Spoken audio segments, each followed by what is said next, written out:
পবিত্র ঈদুল আজহাকে সামনে রেখে রাজধানীর গাবতলী হাটে কোরবানির পশু আসা শুরু হয়েছে।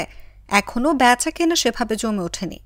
কিছু সংখ্যক ক্রেতা হাটে ঘুরে ঘুরে গরু, ছাগল, মহিষ সহ বিভিন্ন কোরবানির পশু দেখছেন এবং দাম যাচাই করে যাচ্ছেন। হাটটিতে দেশের বিভিন্ন এলাকা থেকে কোরবানির পশু নিয়ে এসেছেন ব্যাপারীরা। ক্রেতার অপেক্ষায় তারা। বড় গরু পালা লস, এই গরুটা প্রতি বছরে খাই 4 লাখ টাকা আছে, 3 বছর খাওয়াইছি, তাতে 12 লাখ টাকা খাইছি, 22 লক্ষ টাকা এখন দাম দিচ্ছে 11-12 লাখ টাকা দাম। 11 পিস 50,000 টাকা হবে ইনশাল্লাহ, আশাবাদী। আর মাত্র কদিন বাকি কোরবানির ঈদের, তবে এখনও সেভাবে জমে ওঠেনি রাজধানীর সবচেয়ে বড় গাবতলী পশুর হাট। কিছু কিছু সংখ্যক ক্রেতা হাটে এলেও দর যাচাই করে ফিরে যাচ্ছেন। বিক্রেতারা বলছেন, সবশেষে ক্রেতাদের সঙ্গে তাদের দামের ফারাক থাকছে 5 থেকে 10 হাজার টাকা।